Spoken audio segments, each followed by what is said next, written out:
যেখানে তুমি হেরে যাইবা সেখান থেকেই তোমার জীবনে কিছু অতিক্রম, কিছু শিক্ষা গ্রহণ করবা। সেই শিক্ষা গ্রহণ তুমি অন্য কোথাও যদি নাও পাও, যেখানে তুমি হেরে যাবা, যেখানে তুমি ঠকে যাবা, যেখানে থেকে তুমি মানুষের গুঁতো আঘাত খাইতে খাইতে নিজের প্যাডের ভিতর খালি ভূমিকম্প, বুকের ভিতর শুধু পাহাড় পরিমাণ এখনো ভূমিকম্প লড়ামড়া দেয়, সেরকম সেখান থেকে তুমি অনেক কিছু জীবনের অগ্রসর পথ চলা, অনেক কিছু জানতে পারবা, শিখতে পারবা। কারণ এই সমাজের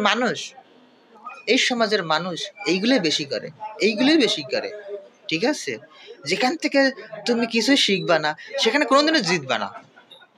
তুমি কখনোই তুমি প্রতিদ্বন্দ্বী, তোমার মনের ভিতর তোমার যে ফিলিংস কাজ করবে না।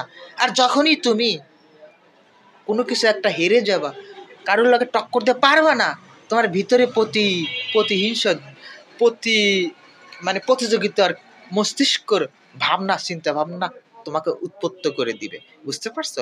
অত কোনো কিছু টেনশন নাই, ঠিক আছে? একবার না পারলে দেখো শতবার, কথা আছে না? কিন্তু হেরে গেলে কিন্তু তোমার কিন্তু ওই যে থেমে থাকা যাবে না। যেখানেই হারবা সেখানেই কিছু জিতবা, যেখানে তুমি বিজয় পাবা সেখানে তোমার পরাজয়ের ভয়। কথা কিলা?